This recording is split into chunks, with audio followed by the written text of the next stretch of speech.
मी विनायक आप्पासू जाधव, कसबे डिग्रज पंचायत समिती सदस्य।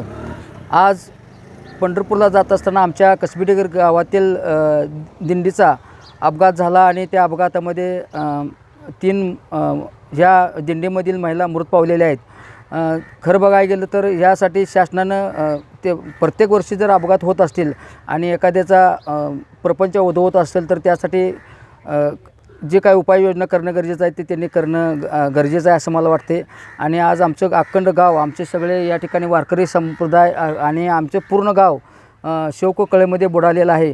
आणि आमच्या गावातील व्यापारी संघटना असतील किंवा ग्रामपंचायत आणि सर्व संस्थांनी आज बंद ठेवून या दुःखद घटनेबद्दल शोक व्यक्त केला आहे। फक्त माझी या सरकारकडे एवढीच मागणी आहे की वारंवार जर अशा घटना घडत असतील आणि एखाद्याचा संसार जर होत असेल तर आपण या ठिकाणी मृत पावलेले व्यक्ती आहेत त्यांच्या कुटुंबातील कोणत्याही एका व्यक्तीला राज्य सरकारच्या मध्ये सामावून घेऊन त्यांना नोकरी द्यावी अशी आमच्या सर्व गावकऱ्यांची या ठिकाणी इच्छा आहे।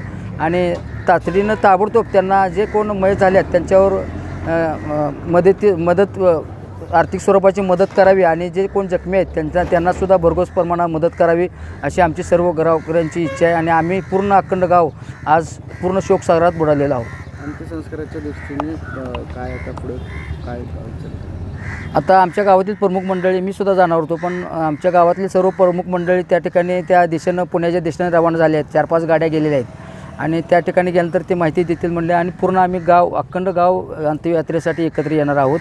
आणि अखंड गाव सर्व माता भगिनी म्हणजे सर्वच तरुण म्हणजे सर्वांच्यामध्ये प्रचंड प्रमाणात दुःख आहे। आणि आम्ही सगळेजण मिळून अंत्यसंस्कार कदाचित उद्या सकाळी होईल पण आम्ही एकत्र येऊन सगळं पार पाडणार आहोत। धोंडराम तुकाराम यादव, राहणार कसबे डिग्रज, सांगली जिल्ह्यातून कसबे डिग्रज गावची आमची दिंडी आज जवळजवळ 25 ते 30 वर्षे आषाढी वारी चालत आलेली आहे। आणि आमच्या दिंडीचा यावर्षी दुर्दैवी अपघात झालेला आहे। आमच्या गावावरती भयंकर शोककळा पसरलेली आहे। 3-4 लोक महिला वारलेले आहेत असं म्हणून समजतं आहे आम्हाला। महाराष्ट्र शासनानं वेळोवेळी लोकांनी सांगून मुख्यमंत्र्यांनी उपमुख्यमंत्र्यांनी याच्यावर काहीतरी निर्णय घेऊन होणाऱ्या लोकांचं वारकरी संप्रदायाचं हाल कमी करण्यात यावं। दुसरी गोष्ट की मृत झालेले लोक आहेत या मृतांच्या वारसाला भरघोस मदत देवेंद्र फडणवीस यांनी जाहीर करावी आणि त्यांच्या कुटुंबाचं सात्वन करावं ही माझी पूर्ण इच्छा आहे।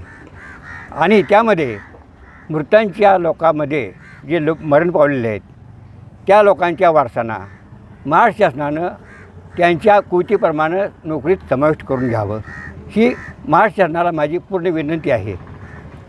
दुसरी गोष्ट, बरेच लोक आता दिंडीत जातात तरी महाराष्ट्र शासनाने याच्यावर जागरूक राहून याचा बंदोबस्त करावा। वाहन चालकांनी करेक्ट माहिती द्यावी, कशा पद्धतीने वाहनं आणायची किंवा काय करायचं ह्याच्यावर पूर्ण लक्षता असली पाहिजे एवढंच माझं सांगणं आहे।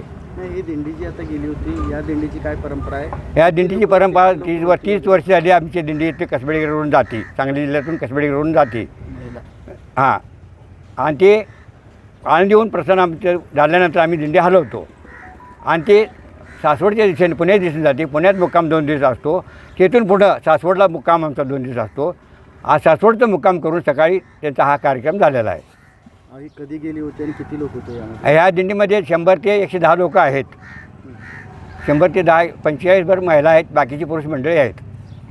त्याच्यामध्ये तुमच्या दिंडीचं नाव काय? हा संत ज्ञानेश्वर माऊली दिंडी सोहळा कसबे डिग्रज।